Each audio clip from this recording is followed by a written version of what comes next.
You'll see that there is an example that has been done for you. On this occasion only, the conversation relating to this will be played first. Oh, Peter, there you are. You've been ages. What kept you so long? I'm sorry I'm so late, Sally. Have you been waiting long? Oh, half an hour. But it doesn't matter. I've had a coffee, and I've been reading this guidebook for tourists. Sally has been waiting half an hour for Peter, so C has been circled. Now we shall begin. You should answer the questions as you listen, because you will not hear the recording a second time. Listen carefully and answer questions 1 to 5.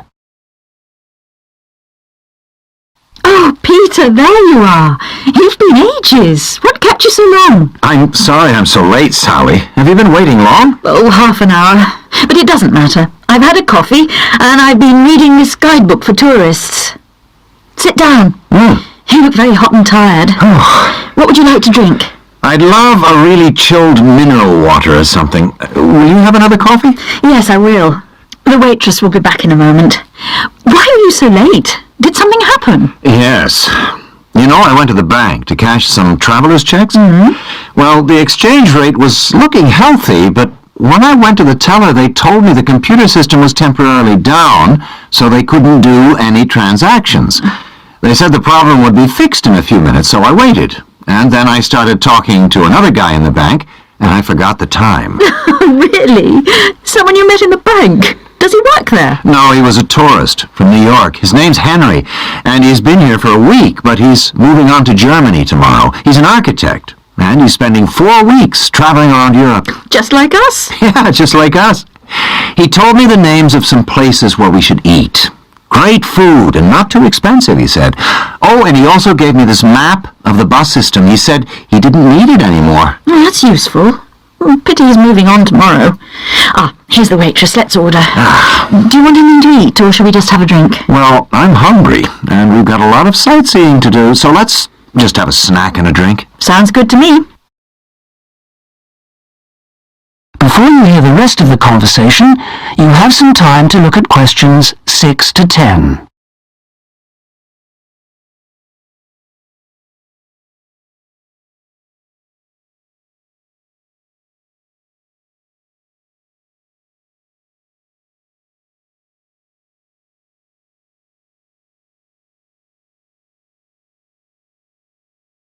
Now listen and answer questions 6 to 10. Well, let's decide what we'll see today. I guess the best place to start is the cathedral, and then the castle. What are the opening times for those two? Well, according to this guidebook, the cathedral is only open from 9:30 in the morning until midday. Oh, no, hang on. That's the Cathedral Museum. The cathedral itself is open morning and afternoon. The castle is just open from 1 to 5, so we can't go there until after lunch. I really want to spend some time in the art gallery, because they've got this wonderful painting by Rembrandt that I've always wanted to see. What else should we see? Well, the guidebook says the botanical gardens are worth spending some time in, and they're open all day from 8 to 6, so we can go there any time. I'd like to go to the markets near the river too, but, oh, no, wait, that's only in the mornings too. As well as today and tomorrow, we can see some other places on Monday, you know. But I don't think the markets will be open then. They only open on Thursdays, so we've missed them for this week. Maybe we should go to the cathedral today because it's Sunday tomorrow, and even though it's open every day, it might be more difficult to get in tomorrow because of the church services. That's true. But the art gallery isn't open on Sundays at all, so we'll have to go there today. The castle's open every day except Mondays, so we're okay there. And the gardens, of course, only close at night. Are all these places free, or do we have to pay to go in? What does the guidebook say? I think there's a charge for all of them, except the botanical gardens. Oh, and the markets. Of course, you don't pay to go in. Okay. Well, it looks like our plan is this. We'll go to see the painting you like first, the Rembrandt, then have lunch, and go on to the castle after that, and then the cathedral. Okay. It says here that the roof of the cathedral is really beautiful. Is that right? What I really want to do at the cathedral is climb the tower. The view is supposed to be spectacular. Okay, well, that'll be more than enough for today. Then tomorrow, let's go to the botanical gardens and have a picnic. I want to sit by the river and watch the swans. This city's famous for them. That is the end of section 1.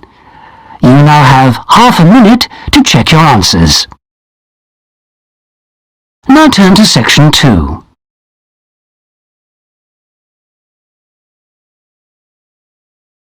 Section 2.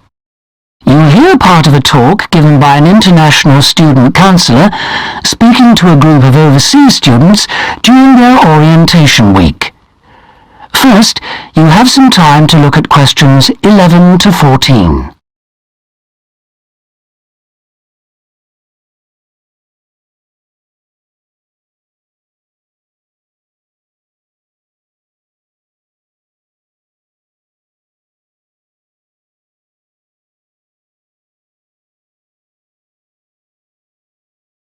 Now listen carefully and answer questions 11 to 14. So the counseling services we offer deal with any problems arising from your studies or in your life outside the university. Let's take academic counseling. If you're confused about subjects or how to combine them in your degree, then we can advise you and discuss the career you are aiming for so that you can see it all in context. We can also chase up your tutor if you're not getting proper feedback on how you are getting on in your subject. Besides help with academic problems, you may also need personal counseling. If you think you're already under stress, well, just wait till classes begin next week. You'll have to start adjusting to teaching and learning methods that may be unfamiliar to you, as well as the mounting pressure as the deadline for that first assignment creeps up on you. And of course you have to cope with all this without your usual social network. You know, the social contacts, family and friends you could normally rely on for help. All of this causes anxiety. Studying overseas can trigger a personal crisis. You may have left a lot of what you might call unfinished business back in your own country. Or you may have interrupted personal relationships or even sometimes have broken them off to come overseas. And so the student often feels lonely, unhappy, unmotivated, and unable to concentrate on studying. Or there may be other things bothering you. Our resident chaplain can offer you spiritual guidance if that's what you want, or we can put you in touch with community groups that can provide you with social contacts and friendship. Before you hear the rest of the talk, you have some time to look at questions 15 to 20.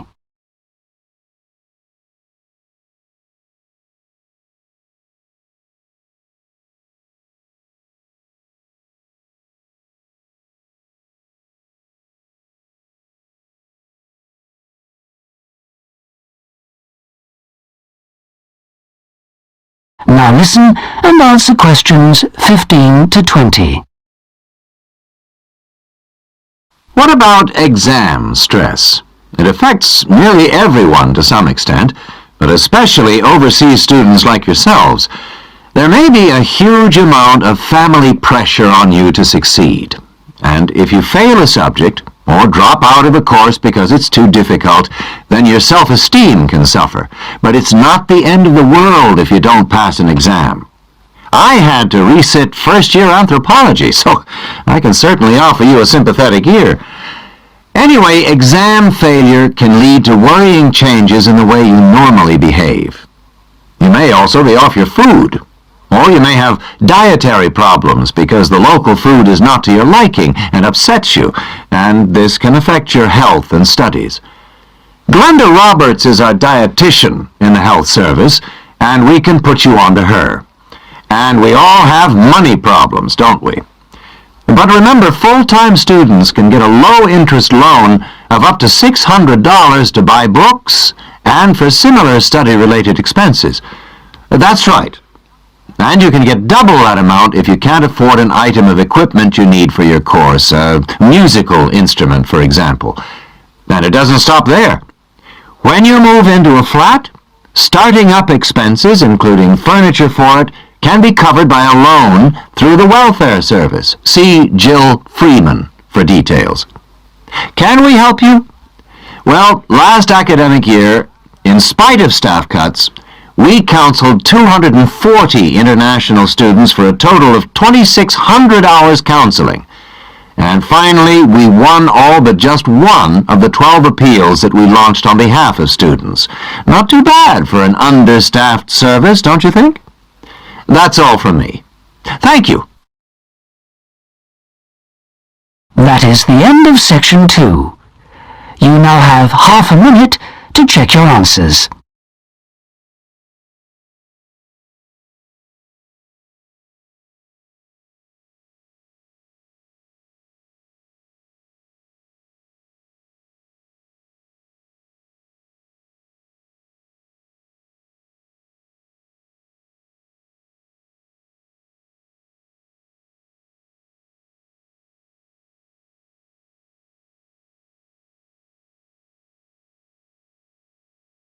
Now turn to section 3.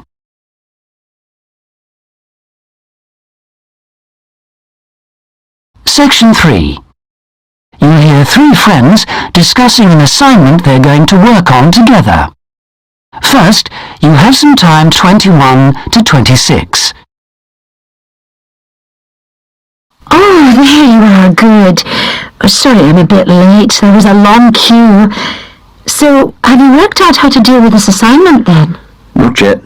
We've only been here a couple of minutes ourselves. Can you just remind me what the task is exactly? Well, there are 3 parts to it.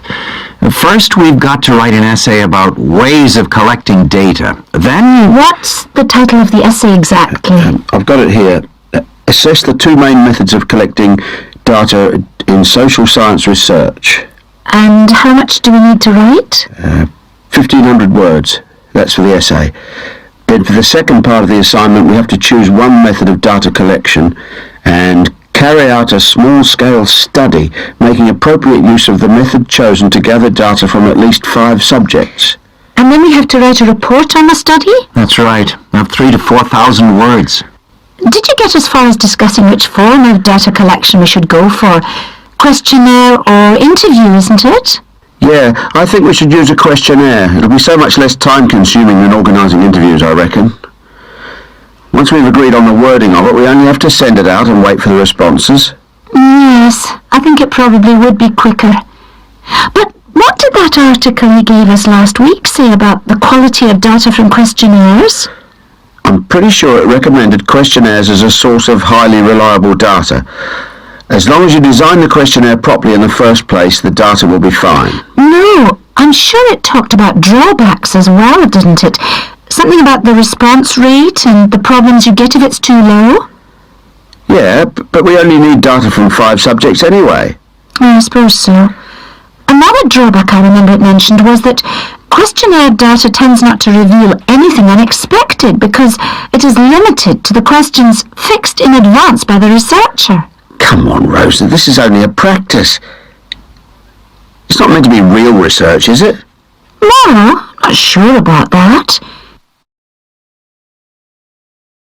Before you hear the rest of the conversation, you have some time to look at questions 27 to 30.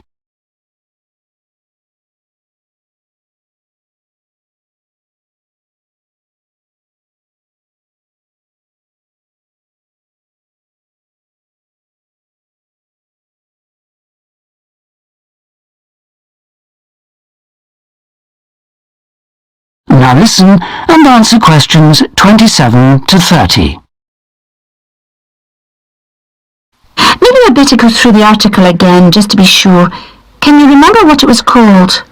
Sample Surveys in Social Science Research, I think. By Mehta. MEHTA? Yeah. And he also recommended a more recent book called Survey Research by Bell, I think. It's in that series published by London University. And if we try to use interviews instead, I saw a book in the departmental library that'll be helpful. It's called Interviews That Work by Wilson, published in Oxford in 1988. Right. Oh, I've got a tutorial now. Can we meet up again later this week? What about Friday morning? Suits me. 11 o'clock? Fine.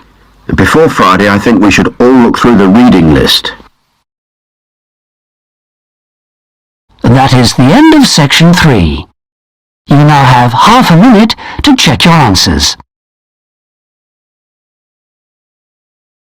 Now turn to section 4.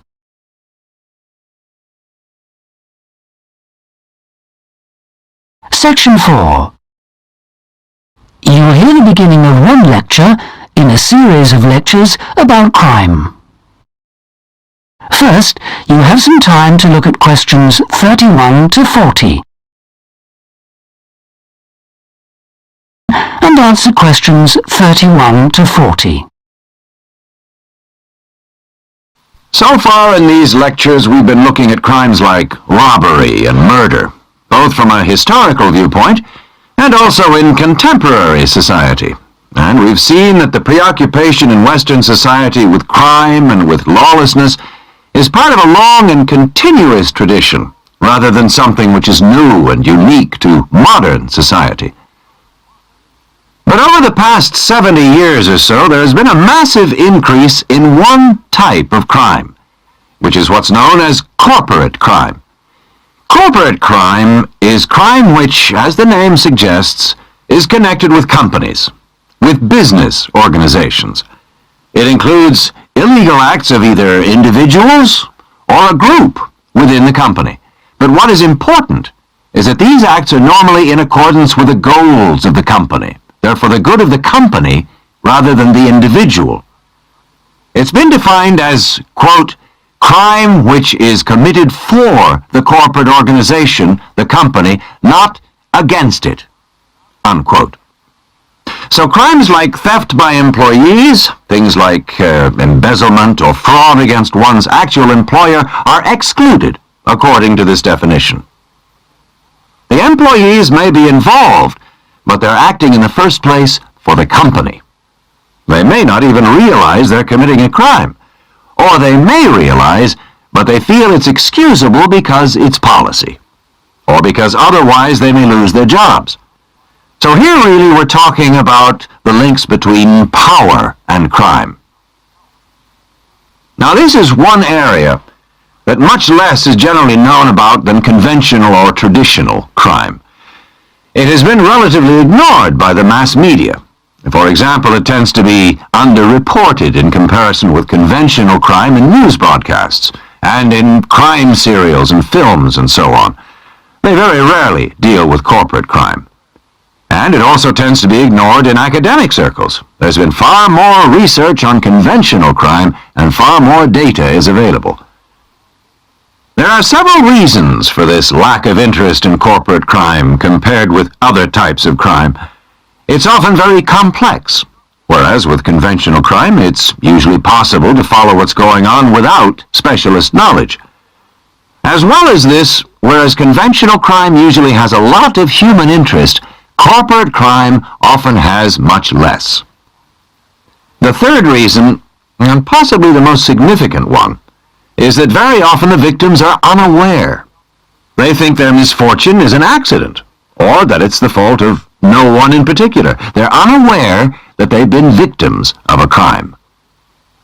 So when we look at the effects of corporate crime, we may find it's very difficult to assess the costs. But these costs can be very considerable in both their economic and social aspects.